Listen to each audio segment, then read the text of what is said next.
0 contra o Cruzeiro, Edu. A gente até evita falar durante a transmissão, né? Até para não desanimar o torcedor, mas o jogo foi ruim. Um clássico bem ruim. Tecnicamente, dos piores clássicos que a gente já fez. Porque, sinceramente, o Pepa falou aí de criar muitas chances, o Everson melhor em campo, mas cruzamento daqui, cruzamento dali, bola aérea, as chances sempre de cruzamentos, né? E o Everson aparecendo nesses cruzamentos, claro, é mérito, você acertou o cruzamento, mas é muito pouco. O Atlético, do lado dele, elogiei a primeira metade do primeiro tempo, enquanto o Atlético não havia feito o seu primeiro gol, ele jogou. Depois que fez 1-0, o Atlético parou de jogar, recuou, passou a jogar com bola longa, bola quebrada, dando a bola para o Cruzeiro, e o Cruzeiro demonstra uma seríssima dificuldade de saber o que fazer quando tem a bola nos pés, né? E eu acho que isso tem como consequência a campanha do time em casa. O Cruzeiro não vence dentro de casa. O Cruzeiro perdeu para o Fluminense, o Cruzeiro perdeu para o Cuiabá, o Cruzeiro perdeu para o Atlético, o Cruzeiro perdeu para o Grêmio na Copa do Brasil. São jogos como um mandante. O Cruzeiro venceu o Santos, que foi um time que foi para cima do Cruzeiro. Os times que resolvem às vezes se defender mais, o Cruzeiro tem sérias dificuldades. Fora de casa, o adversário geralmente se abre um pouco mais e aí o Cruzeiro encontra mais facilidade para conseguir finalizações claras, não oriundas de cruzamentos, como foi hoje. O Cruzeiro teve posse de bola, teve volume de jogo, mas muito cruzamento, 40 cruzamentos na área, com um índice de acerto de 25%. Numa boa, eu acho isso muito pobre. Assim como foi paupérrimo o que o Atlético propôs no jogo. Um time com a qualidade que o Atlético tem, apesar dos desfalques de Zarate e Pavon, eu acho muito pouco você jogar 25 minutos e depois dar a bola para um adversário que é inferior tecnicamente e viver de bola quebrada. Rouba a bola, bola quebrada para o Hulk. Rouba a bola, bola quebrada para o Paulinho. Bola quebrada para o Patrick, bola quebrada para o Johan. E aí você entregava a maioria dessas bolas para o adversário. Tanto que o índice de acerto de passe do Atlético no jogo foi pouco mais de 60%. 65% de índice de acerto de passe. Isso é muito ruim para o time de uma qualidade que tem o Atlético. Valeu pelo resultado. Espetacular, ganhou o clássico 1-0. E o Cruzeiro nem pelo resultado. Um jogo que só cruzou bola na área, perdeu por 1-0 num gol de falta. Não podia sair de outra maneira, né? Um jogo que teve 40 faltas. 21 cometidas pelo Atlético, 19 cometidas pelo Cruzeiro. É óbvio que o gol ia sair numa falta, ou num cruzamento, oriundo de uma falta. E saiu. Então, eu estou falando aqui de um clássico, do maior jogo do estado, e que foi muito mal jogado, tecnicamente, pelas equipes. Hoje nem dá para colocar a culpa no gramado, porque o gramado de Uberlândia está 1.193 vezes melhor que o gramado do Mineirão. A sua precisão então, foi ótima, Edu Paz. É isso, fui preciso. O gramado não atrapalhou. Ele pode deixar o jogo mais lento, mas está longe de ser aquele campo minado que virou o Mineirão. Pode ser que algum treinador fale, optamos por bola mais longa, porque o gramado tira a velocidade do jogo. Ok, eu vou respeitar. Mas eu acho que o Atlético apresentou no jogo, apesar da vitória, está muito longe do que a gente já viu. Até lá em Itaquera, tá? O Atlético construiu chances mais claras do que aqui hoje, em Uberlândia. Você vê como é que é a coisa. Lá o Zarate perdeu um gol, o Paulinho perdeu um gol. Aqui não teve gol perdido, sinceramente. O lance do Patrick, ele estava impedido. O outro foi uma bola alçada do Patrick, que o Rafael Cabral fez uma defesa, que foi em cima dele. As defesas do Everson, tudo cobrança de escanteio e falta, ou bola cruzada na área. Não teve aquele lance do Vital cara a cara, o Cruzeiro fazendo uma triangulação, uma finalização dentro da área com liberdade? Não teve, cara. Ou era chute de fora da área, ou era cruzamento. O Atlético, ou era chute de fora da área, o gol, um chute no meio de campo, ou era bola quebrada e algum cruzamento de escanteio de falta próxima à área. Esse é o resumo do clássico. Tecnicamente, paupérrimo. Mas o resultado para o Atlético é importantíssimo. A gente fala tanto de desempenho e resultado, né? Num jogo em que as duas equipes demonstraram pouco futebol ou pouco inspiração, o Atlético conseguiu o mais importante no clássico, que é resultado. Ganhar clássico muda história, vira Tira chave, pressão, né? muda patamar. Nossa Senhora. Tira muita pressão.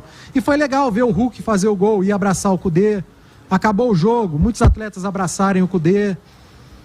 Se o Kudê não é bem-vindo para alguns, talvez para o elenco ele seja bem-vindo. E aí ele vence o Clássico, que é um jogo importantíssimo, um Clássico que há muito tempo não era jogado na Série A, de volta a ser disputado na Série A depois de muitos anos. Pena que não em Belo Horizonte, mas aqui em Uberlândia, que fez uma festa linda, fomos muito bem recebidos, os clubes bem recebidos, um carinho enorme com a equipe da Itatiaia. Cirilo, é impressionante a quantidade de gente que veio aqui na cabine falar: eu acompanho vocês pelo YouTube. É impressionante como as pessoas aqui do Triângulo Mineiro acompanham a Itatiaia pelo YouTube. Que coisa incrível hoje é a Itatiaia multiplataforma e essa chance que a rádio dá, que é a Itatiaia, né? A multiplataforma Itatiaia, o veículo de comunicação Itatiaia, ele passou a dar para muita gente que não conseguia ouvir pelo radinho e hoje tem a capacidade de acompanhar a Itatiaia com imagem, com um delay mínimo. A Itatiaia hoje tem um mínimo delay no YouTube, é quase que tempo real. E, cara, eu tô falando porque eu tô aqui.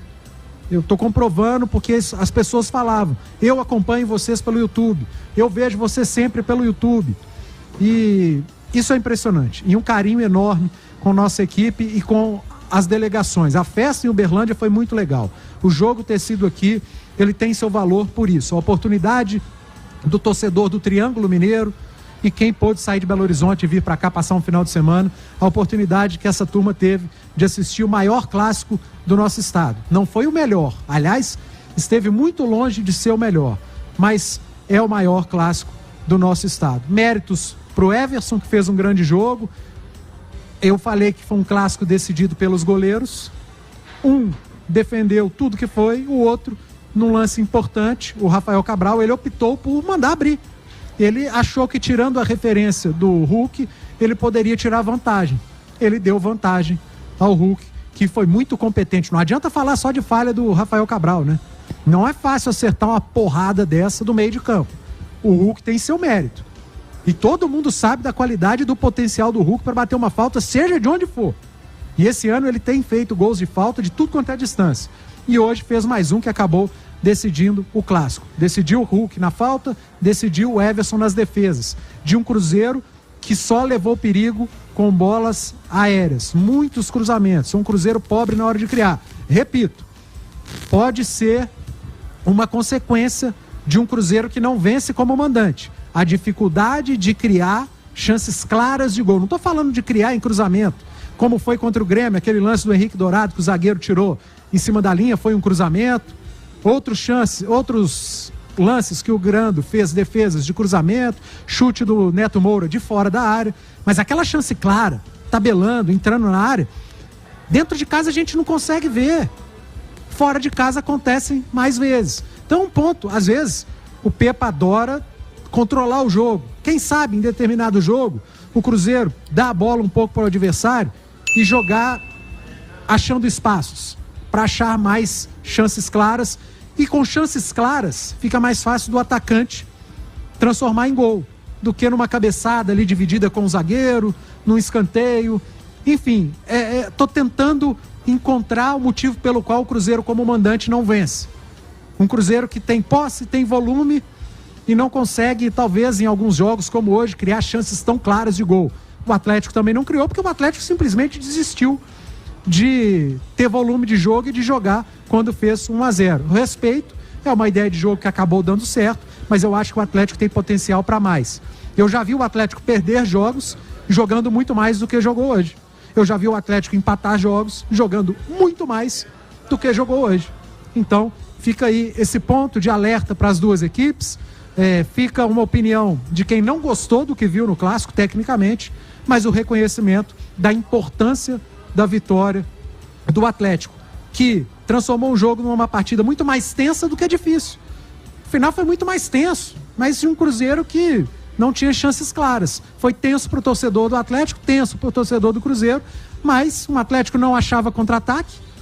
Tenso para o torcedor do Cruzeiro para tentar fazer gol, né? Porque lá atrás o Rafael Cabral praticamente assistiu o segundo tempo.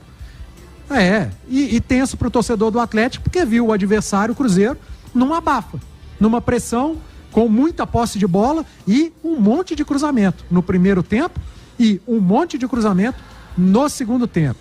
Muito pobre o clássico, mas valeu para o torcedor atleticano pela vitória, que deixa o Atlético numa vice-liderança de Campeonato Brasileiro, tira muito da pressão e deixa o Galo muito forte mentalmente para uma grande decisão na próxima terça-feira em Lima, no Peru, pela Copa Libertadores da América. O Atlético que vai levando.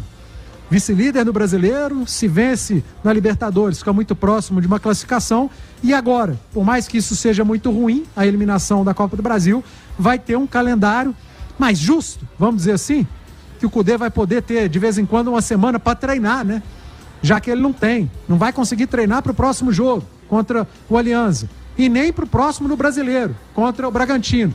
Mas vai vir aí uma data FIFA e ele vai conseguir dar um descanso e principalmente treinar, fazer ajustes no campo, no dia a dia, com 2, 3, 4 sessões de treino, coisa que ele não consegue desde o dia 1º de abril, parece mentira, né? Mas é verdade. Desde o dia 1º de abril, o Cudê não consegue ter uma semana, uma sequência de 2 dias de treino em campo. Eu imagino a dificuldade que um treinador deve ter quando isso acontece. E não é só o Cudê, é o Diniz, é o Mancini. Todo mundo tem 3 competições, né? Exato. Todos que estão em 3 competições no América aí, não conseguem treinar. Isso, Mancini.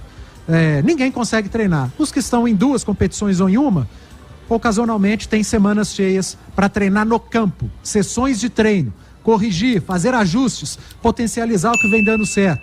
Isso faz muita diferença no futebol. E o futebol brasileiro parece não gostar da diferença técnica de ajustes de times que tem tempo para trabalhar. Tomara que a partir de agora o Atlético faça de um limão uma limonada, faça da eliminação na Copa do Brasil e aproveite bem os treinos que vai ter nas semanas quando a competição for jogada. O Atlético vai estar de fora.